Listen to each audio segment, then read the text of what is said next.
Alright. I'm gonna give y'all, I don't know how this shit works. Listen, I'm in my old lady car getting her oil changed. So I need y'all to catch the gist of the back end of what nobody know when it comes to me and Danny Myers' battle. Beach Boy, what is it, bro? Alright, check it. I think it was 2013. I think I just battled Kane Marco. And out of nowhere, out of nowhere, Blow hit me and was like, I want you and Danny Myers to battle. Now, at this point now, I do not know who Danny Myers is. I do not know who he is. I never heard of him. At this time, a lot of people had crazy battle rap names and, the Sue Surfs and the Shotgun Shugs and, Arsenals, the creative names. So for a person to use their actual real name, it blew my mind. So I'm like, who the fuck is Danny Myers? So I did my research and I only watched one battle of Danny Myers at the time. And it was John versus Danny Myers. And I'm checking the battle out. And in my head, I'm like, yo, this nigga's nice. You know what I mean? So I got kind of comfortable at the point where I was just like, I'm going to punch this nigga head off and just keep it pushing. Like, he don't do what I do. Whoop-de-whoop. So, as normal, I get in my bag. I start preparing. I watched like 2 rounds of him and John, and I kept it pushing and started writing. Now, my inner circle watched the battle as well. Because in this battle, what I'm saying in this battle right here, it was a lot learned off of this battle. Trust me, this one, I changed my whole demeanor in battle rap. So, they constantly calling me, texting me like, bro, did you watch any of his other battles? I'm like, nah, I don't need to. I watched one. That's all I need. I'm already writing. My first round crazy. Second round about to be even crazier. Third round about to be the end for him. I'm talking reckless. I'm comfortable. They were like, listen, you need to watch this nigga. This nigga is not regular. You need to check him out. You need to really do your homework on this nigga. He's not a regular dude. You don't go in there doing what you normally do. He's not Kane Marco. He's not the niggas you battled before. This nigga really knows what he's doing. Being ignorant, being naive. I didn't feel like I had to put that much preparation into it. But I really was focused, though. Don't let me act like I'm sleeping on Danny. I just felt like what they were saying was starting to egg me because I felt like they were sleeping on me. Now I feel like, you know what I mean? Yeah, you know what I mean? So that's a fact. I was getting real comfortable. I came off a good battle on Spit That Heat, so I really didn't feel like, I feel like I had the upper hand. I ain't gonna lie. I feel like I had the upper hand. I feel like I was the favorite in this battle. Not knowing who the fuck Danny Myers is. Let's get this clear. At this point, I'm still naive to who Danny Myers is. I see one battle. I'm being warned now. Go check him out. I just didn't feel like watching no more battles. I was more focused on my rounds. So, let me tell y'all the interesting part of this backstory. Somehow, some way, in the process of me getting ready for Danny Myers, I'm writing for this nigga now. Somehow, some way, me and Danny Myers get in contact with each other. We know we cross information. And he calls me. I never had this done to me before. He calls me out of nowhere. We chopping it up, and he got my number. Was good. He calls me. And he was like, hey, I got a 1-rounder coming up right before our battle. Yeah, at that time, that's a fact. At that time, I never really watched nobody's battles. Now, I mean, now I'll watch a couple. I ain't gonna lie. At that time, it was like, I ain't watching that nigga battle. Fuck that. But lesson learned. So he calls me. Now, Danny Myers calls me. And he was like, hey, what's going on, Riggz? I fucks with you. Da-da-da-da. Whoop-de-whoop. Blase, blase. And he was like, I got a battle coming up. right before me and your battle, I got a quick one-rounder. You want to hear it? I'm on the phone with this nigga like, what? I'm about to battle you, and you want me to listen to another battle you got coming up, and that's okay with you. So I'm baffled. So I'm thinking to myself, yeah, let me check this out. So I was like, yeah, I'm all ears, big bro. You know what I mean? Like, let me hear what you got. He had a 5-minute one-rounder. And then this one-rounder that he had, he was going berserk. Hold on. Huh? Next time for sure. How much?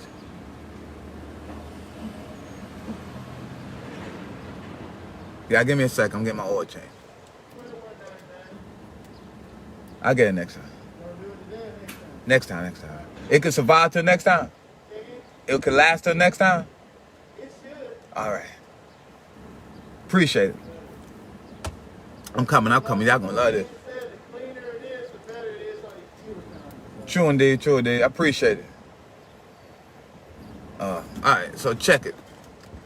So, I'm listening to Danny rap his one-rounder against some white boy. I remember because the footage dropped. So, he going stupid in this one-rounder. And in my head, I'm like, all right, yeah, he gonna fuck this dude up. But that ain't him. You know, I'm still naive. But in the back of my mind, my subconscious within my conscious, like, yo, I need to get my shit together. Because I never battled a nigga that rap like this. This nigga's a different type of nigga.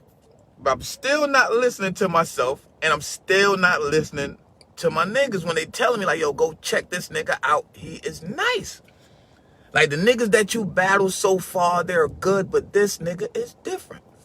I did not want to take heed of that. Really was into myself at this time. I was stupid cocky. All right. The day of the battle comes. I'm talking. Okay, this is what fucked me up. The day of the battle comes. I get to Atlanta. My people's like, yo, man, you ready? I'm like, man, I'm ready.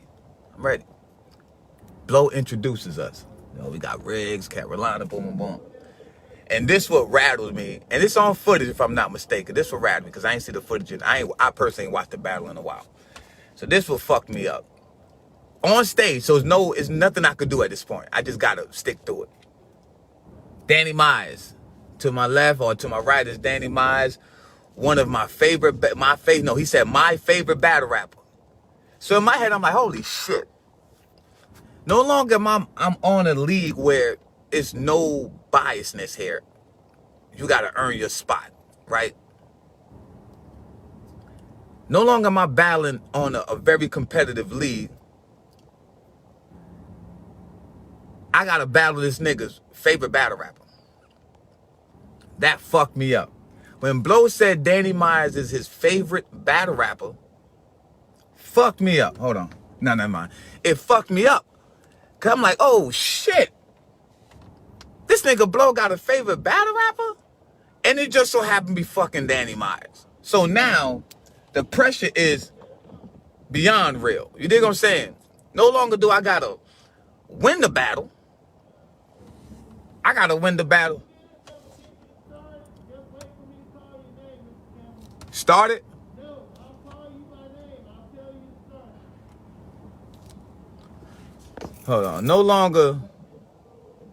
Y'all give me a sec. I'm getting my oil change and they don't want me to get out of the car. These niggas doing too much. They fucking them alive, man.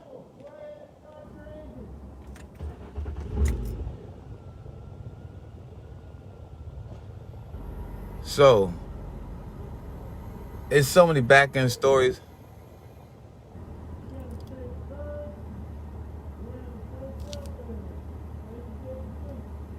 I'm coming, y'all. Y'all work with me.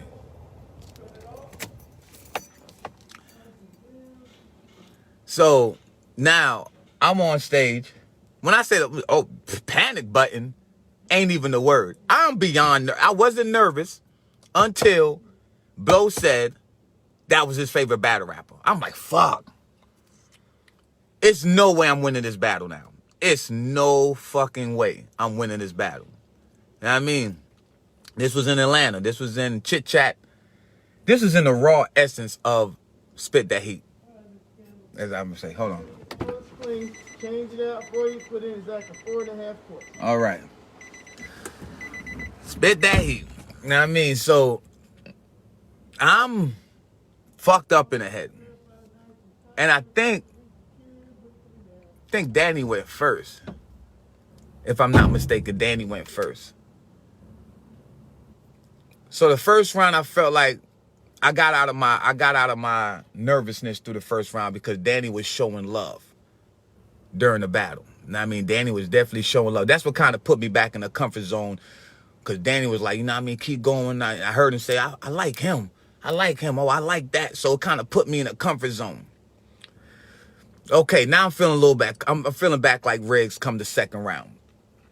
And Danny goes, and Danny got stupid in the second round. Crazy stupid in the second round. So it made me, like every round got challenging. So second round come, and Danny got crazy, and he started flipping and, you know, word association, scheming, punchline. Remind you, I was just strictly focused on punchlines.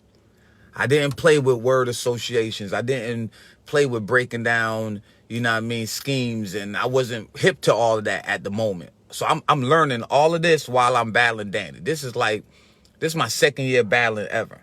Hold on.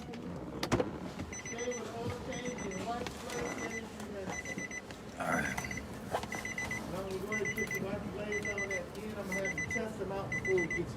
All right. Yeah, taking all my damn money. So, I'm learning a lot of shit dealing with Danny's battle. I want y'all to pardon with me. I am getting my oil changed, and I'm trying to keep this back in history story as entertaining as I possibly can. So Danny going crazy in the second round. So my second round comes, and I felt like I did great. Like great. Like I was like, all right, we got an even round, because I always was like a firm believer. Like my first round, if you don't make it out the first, you dead in the second and third. So you better hope to God you have a great first round. I always believe in that method, because I never really take my first round serious, which I got to stop doing that. You can't win a 3-round battle with Riggz just one good round. That I level up every time. So third round comes around, and you ever been, like, I never felt this type of way ever in a battle before. When you can see yourself losing. This is how real it is. I never felt like I lost a battle until that day, and I never felt like that ever since. I changed my whole process of thinking and preparation and writing and everything. I changed everything when it came to my battle rap aura since that moment. You know what I mean?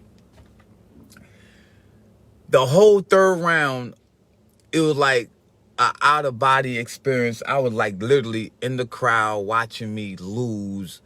This nigga did something like take my soul, take my soul out my body, throw it to the side and start rapping to my soul and all kinds of shit. Like I never seen that ever done ever before. And the experience was just so crazy because the creativity that Danny had, you know, established in that battle and in that round is like, it showed me levels like, oh, it's not just about punching. I could do way more in battle rap than just punch. All right. So remember your free. All the fluids we talked about earlier are free within the first 3,000 miles. Washer fluid, power steering, coolant, even the oil. Right. After the mileage on your reminder sticker, though, that's the only time you'll pay for the oil. Right. All the other fluids are free. Okay. All right. So, you know,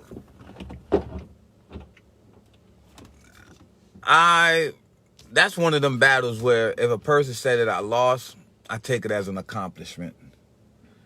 You know what I mean? If a person said I won, take it as a compliment. Per se, it was debatable. I take it as a compliment because at that time of my career, I have actually never, ever witnessed or stood in front of a person like Danny ever before.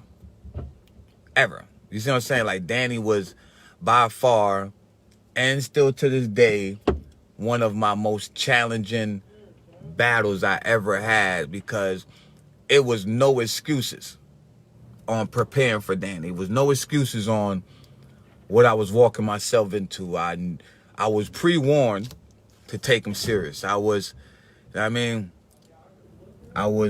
pre-warned not to play around with him. I was pre-warned not to go in there thinking shit was sweet. He's not that's when I learned every battle rapper is not the same. You dig what I'm saying? And I was warned. You hear me? Warned. This nigga's not regular. He's not the regular person. He's something different. I need you to take him serious. You know what I mean? But I still bullshitted around and I still prepped for Danny, but I just didn't prep for Danny. You see what I'm saying? So if I was to do a rematch, if Blow was to have a rematch card in Atlanta, it had to be against Danny. Because, all right, if Blow was to have a rematch card on Spit That Heat classical battles or throughout the history of Spit That Heat, I would love to battle Danny again. And even throughout the years, Danny had plugged my name into a lot of great situations. He introduced me to a lot of legends. I mean, speak highly of my name throughout the years. Say that again? Let me get your tires pressed for you real quick. All right. You know what I mean? So Danny definitely supported me from that day forth and always been around to spar it out. I done heard a lot of rounds that Danny had that end up being classical battles, and I prep with him and spar with him. You know what I mean? Now I'm ready for Danny now. Like, me and Danny gonna be, because I know throughout the years, me and Danny done sparred with each other so much. I learned so much from him. And, you know, we done chopped it up about so many things to where to battle a nigga like Danny is really like, it's not easy because he does not set up punches. He just go. So for you to really beat a nigga like Danny, you gotta have you gotta really critique him. And that's why I say Mike P had one of the best rounds ever against Danny, because Mike P did not go in there thinking that because Danny spent $12K on Riggz, that was just going to be enough. Nah, Mike P really took his time and critiqued Danny, which you got to give Mike P his credit for that. You know what I mean? If Blow was to do a night of rematches on Spit That Heat in the future, Danny will be the nigga that I have to battle again. I never wanted to rematch with nobody in my old career, or even a thought. But Danny, not even because people feel like I lost to him, or people feel like it'll be a good battle. The reason why I would battle Danny for a rematch is because I want to show him and the world the Riggz that he battled in 2013 ain't the Riggz. It's growth. You know what I mean? It's growth. It's growth. That's all it is. It's just a show of growth.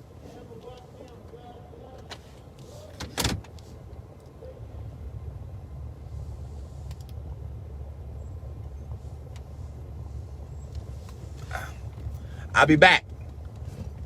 I mean, I gotta get an oil change on both my damn cars. Boy, this shit crazy. But nah, I want y'all to understand, the only purpose of me taking this battle for the rematch, or even requesting a rematch battle, is for growth. Because I felt like, personally, ever since that battle with me and Danny, I have not lost a battle yet. Because I never walked off the stage second-guessing my work ever since that moment.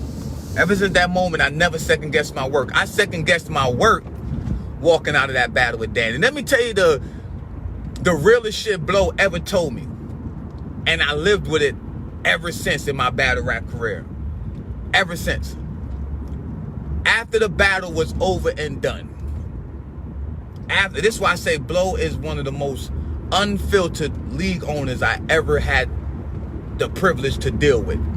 And me and Blow ain't always see eye to eye, so let's not make it look like I'm just bigging him up without his just due. I'm giving him his roses while he's alive to smell them. Let me tell you why I fuck with Blow after that moment. Me and Blow always had a good relationship, but this comment that Blow said to me is what made me have the utmost respect for Blow. After the battle was over and done with, you know they do the whole, I give it up, Danny, Riggz, that was a good battle. We got another one in the class, you know, whoop-de-whoop. Once the cameras cut off, Blow looked me in my face before I even stepped foot off the stage and said, bro, you lost that battle. What? I'm talking about no hesitation. No hesitation before I even walked off the stage to even take in the battle. We still trying to catch our breath. We still coming down from the adrenaline of the battle. People ain't even walk off stage good yet to prepare for the next battle. Blow said, bro, you lost that battle, King. When he said that, it sparked a fire in me. Like it turned me into it. Like it pissed me off, but I wasn't mad at him.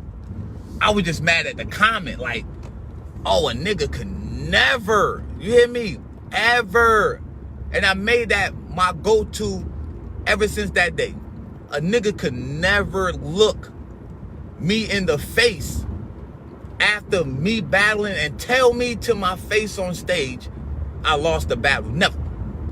And I obtained that promise within myself. Like, look at all the people that I have battled after. The stages that I've been on after. And I gotta give Blow his roses while he's his flowers now, because if it wasn't for him telling me that I lost a daddy on stage after we just battled, like, y'all don't understand. Just imagine you battling somebody and all these things going on. Your boys and your homegirls and your lady and your man was telling you, yo, you gotta take him a little bit more serious, yo. Don't know, this nigga different.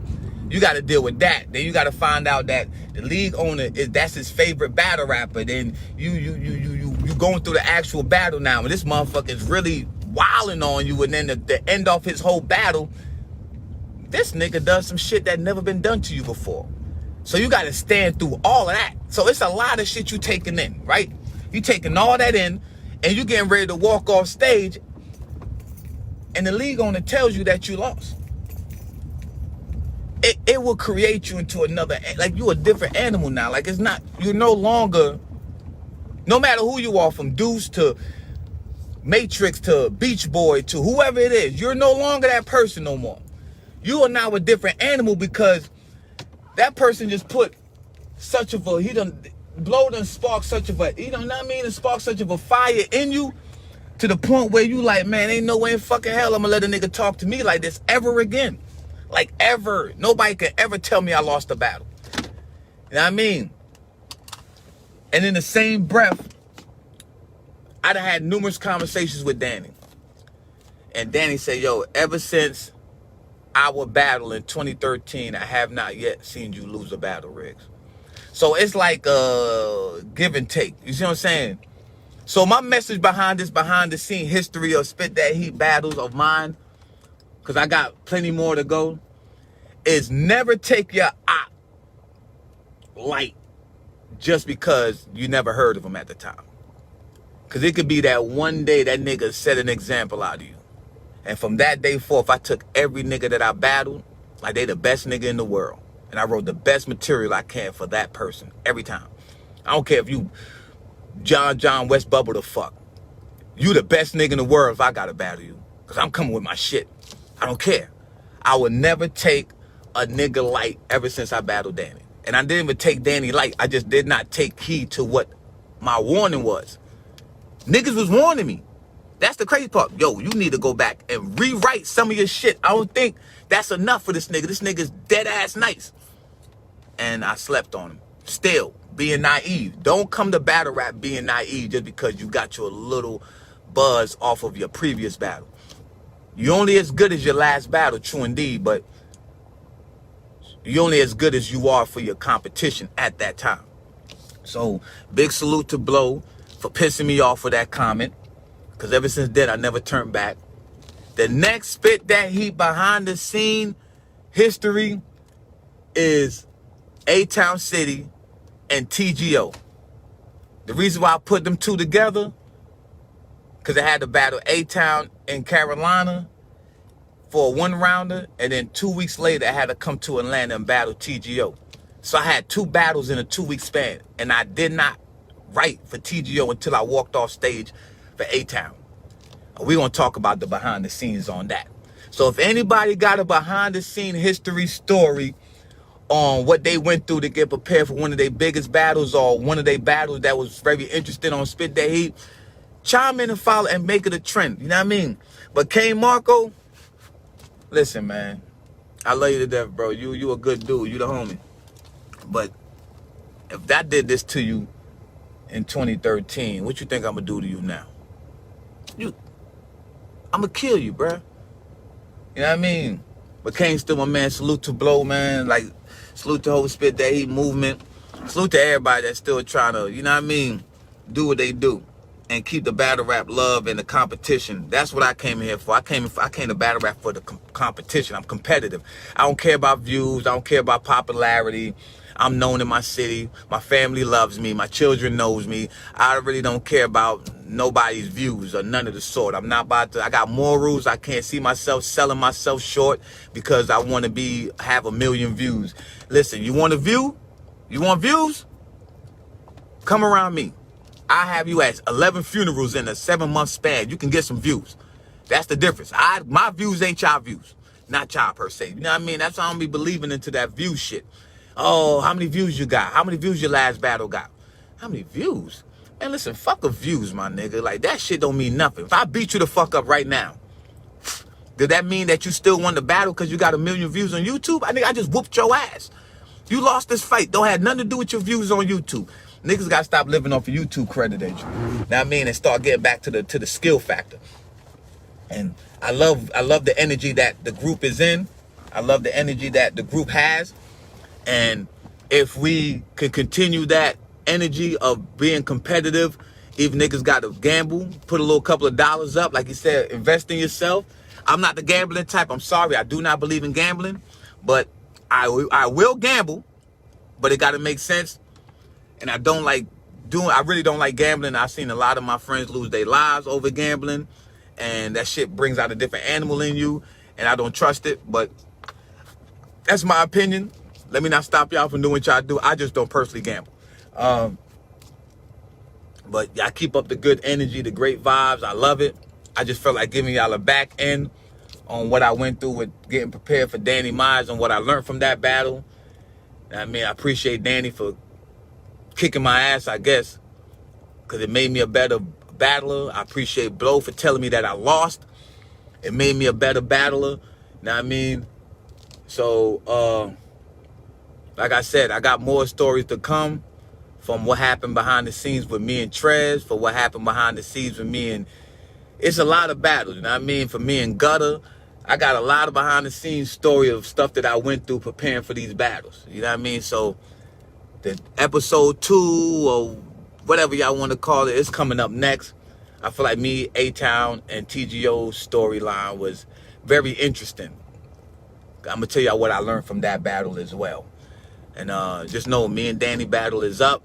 So if y'all go back and watch it now, y'all have a better understanding of what was going on in my mind throughout the battle. You know what I mean? Because, yeah, that third round was bad for me. Like, he kicked my ass in that third round. I never had nobody do that before me. Take my soul out of my body, start rapping to my soul, and throw it back in my body. It was fucking ridiculously creative. I never had that done before. And that's what opened up my creative side.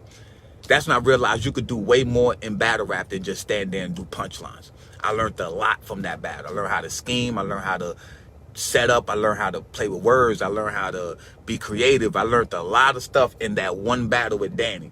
So Blow, if you're watching, listening, or catch up on this video later, if you ever decide to do a rematch card, me and Danny got to be on that joint. You know what I mean? Salute to y'all. Keep your head up. I'm going to go ahead and change my other car, the oil in my other car, man. Y'all be safe out there. Mask up.